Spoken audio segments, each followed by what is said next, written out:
Tesla stock price drops 50 points after it's announced that they're doing a $5 billion capital raise. This is Greg for Teslafaninsight. Thanks once again for joining us. If this is your first time, welcome. If you're a repeat visitor, welcome back. Also want to thank our Patreon supporters. Without your assistance, the channel does not work or exist. We also want to encourage you to like and subscribe. Also impactful in terms of channel growth and viability. Wow. So today is Tuesday, the 8th of December. As we head into the S&P announcement, there's no shortage of surprises that might impact the stock price and therefore how things go heading towards the S&P. Yesterday, I had a meeting with one of our show advisors, Brandon, in New York, and he explained that it would almost be criminal for Tesla not to issue shares given how high the market cap and valuation is right now. And he basically was saying that it's a perfect time for the company to raise money. I disagreed. I was thinking it's a perfect time for all the shareholders to make a lot of money without the threat of shares being issued, sort of diluting the power of the entry into the S&P that Tesla's experiencing. So the answer to this is exactly what I just described. Tesla's issuing shares, and it was unusual because part of the announcement was they would be issuing shares from time to time. And so it's unusual to hear a comment like that. Usually you just hear we're issuing shares and be done with it. So it feels to me that this from time to time might suggest that there are more shares to be issued instead of just a one-timer. So I think that where we are now is, I feel like we've kind of entered something I call the 3-day rule, which is, number one, the hedge funds and so forth can respond quickly. But number two, we now have to have analysts go back and review how much money is being raised and kind of exactly what Tesla plans to do with the money. Then we'll get some announcements from the large institutional analysts to tell us, well, what is Tesla actually going to do in terms of raising that money, and how is that raise going to impact everything going on with the S&P? From our standpoint, it looks as though this is part of, I want to say, Tesla's effort in terms of the deal that they did with the S&P. What I mean by that is that as Tesla reached the 4 quarters of profitability targets, but did not get into the S&P, there have been a number of moves made by Elon and Tesla in order to improve sort of company structure to facilitate a comfortable fit into that index. One of those moves, as you know, was to split the stock 5-for-1. Another move was a $5 billion issue around September timeframe, which increased the number of shares potentially that could be used by managers to establish and maintain their S&P positions. So with that in mind, and given that there is still a pretty massive share shortage, I guess we would not be surprised, probably not before, but probably after, that Tesla has a deal with S&P to issue more shares in order to reduce the severity of shortage of shares that is being experienced right now in the marketplace. So it's not a huge shocker that it's occurring. I think it's a disappointment for those who have been making a lot of money off the rise in the value. And I actually think this is going to sort of, the smoke will clear and we'll go from there. We've sort of gotten away from the fundamentals of how the company is doing and how it needs to operate as we've gotten into the sort of the chase for the S&P 500. But the reality is that Tesla's kind of short on money right now in terms of they still have to maintain the earnings process in order to be validated by entry into the S&P. But one of the problems they've been experiencing is the fact that there's a number of projects that are open that are not producing revenue. The German factory is a lot of cost it's not producing. Same thing with the new battery factory in Fremont and the Cybertruck facility. All three of them are consuming capital while at the same time not providing any revenue.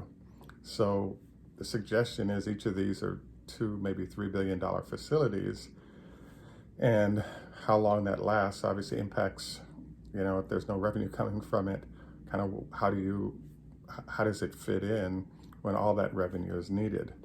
So I actually think that the raise is a good idea, and I have to admit that I've had my fingers crossed about the fact that it'd be really cool to see Tesla raise enough money to sort of wipe out all their debt. So now you have a debt-free company with capital on the books that they can use to invest in the growth of the company. And when you look at the stock price and the multiple, et cetera, all of it is really about the fact that the company is growing nicely and building factory and capacity to execute that vision. I'd have to say that we're preparing for our next show regarding what's going on in Shanghai. And I was intrigued because, there's some really nice, interesting developments that are going on there. The biggest one is there's a discussion of something we covered months ago, that it's a 250,000 vehicle per year facility currently, but in 2021, we expect about 500,000 vehicles to come out of that facility. And so that said, we now have an interesting situation where, they've put a lot of resources in there to get the throughput they need. And now they're putting more resources into other places to get the throughput they need, as well as Tesla has, I read something in the $200 to $300 million a year sort of maintenance for all of their facilities that has to go on. So there's a lot of capital being invested. And then Elon has a thing about sort of best practices, best processes. And so, as we shared previously, one of the most amazing things about Tesla is that Elon has a habit of using resources to modify current facilities by doing time and motion studies and then redoing the manufacturing process to improve how well the company does. So that could be robots, that could be, what we've noticed is the battery lines in Nevada have continued to change on a regular basis, where the newer lines are able to get better throughput. And so there's this chase that's going on that's equivalent in my mind to sort of building a new factory every year among the factories you already have. Another data point on this is there's a discussion about, you'll notice that there's a lot of problems that Elon and company have solved over time. And one of them that's been lurking is we were informed by one of the senior managers at Tesla many years ago that if you look on almost a 90 or 120-day basis, there can be as much as a 20 or 30% change in the vehicles that are being built and sold. So there's a constant effort to sort of leverage the information the company has gained and use the resources it has to continue to refine every process possible to get a better quality product out there and get better structure in how that product is being delivered. So the answer to this whole thing is yes, Tesla has issued 55, or is on the record as issuing 5 billion in shares. There are a lot of people that have to go back and do recalculations to see how this new share count is going to impact the whole discussion associated with entry into the S&P and number of shares that different organizations need to purchase in order to be able to comply with the allocations necessary for the S&P. And so the new shares definitely puts a little bit of dent into that, because you now have some liquidity that's, you dilute slightly, you have more shares out there, and I think it reduces sort of the negative impact of a small number of shares being chased after by a large number of people. So I'd say that it probably won't happen again, prior to S&P on the 21st, but I do think that there's probably at least one more of these to come, maybe two, which would increase a number of shares that are out there for people to purchase and make the indice controlling entities very happy to have more shares out there rather than an extremely painfully high Tesla share and market cap that might go with it. Am I thrilled about this? Nope, because I'd like to make some money on the shares as well. But I do think it's a wise move to provide capital for everything that the company is doing, particularly the growth it needs in order to get on to the future. And they've got some very, very big bills for really good ideas. The other, when I first heard about this, what I kept thinking about is there's a guy named Bernie Sanders from WorldCom days, and one of the question marks is when you first hear of capital raises, there's always this question of, well, what are you guys doing with that money? And I thought the Battery Day, which I wasn't thrilled about because it revealed so many trade secrets, was a really interesting day because Battery Day actually articulated why the profit margins for Tesla weren't huge, which is they have a new product coming out that's revolutionary, that's costing a lot to build, and they don't have any profit from it yet to pay for it. So Tesla/Elon is definitely focused on how can we invest well to prepare for a better future, but it can be painful for those who want to see share price growth that's associated with a smaller number of shares out there. So my assessment, our assessment, is that what's going to happen is that I think there's panic initially. Stock price dropped down to 615-ish. It seemed like maybe some catastrophe was occurring, and then it started doing some recovery. And I wouldn't be surprised to see a full recovery in the next day or so of shares where people are like, oh, wise move to issue shares, wise move to prepare for the growth of the company better, and therefore it's a great move.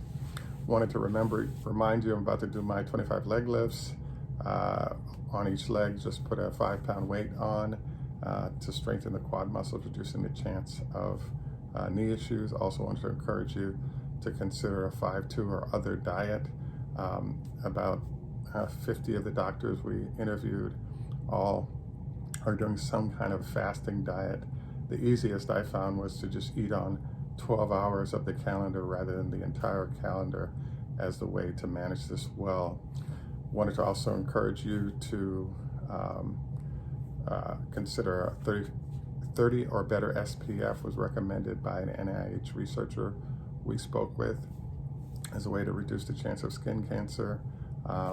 Once a week maximum was recommended by a kidney doc regarding fried foods, because the body will store that fried food next to your organs because it kind of doesn't know what to do with it. And this is one of the sources of type 2 diabetes.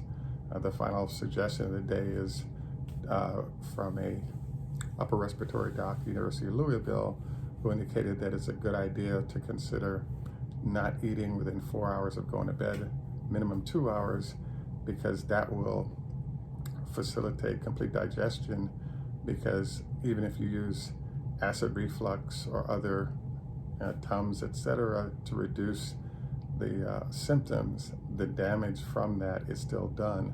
So he indicated that there are people experiencing cancer from that activity, so another one to consider. At any rate, we want to thank you for joining us. This is Greg for Teslafaninsight. Tschüss German, au revoir French, Lehitro, Hebrew, Choda Hafez, Farsi, Zdravstvuyte, hello in Russian, Ni hao ma, hello in Chinese, Namaste, Hindi, Ohio gozaimasu, Japanese, do Virginia, Russian, Heido, Swedish, and in Jamaica we say enough respect, walk good, have a great day, and bye for now.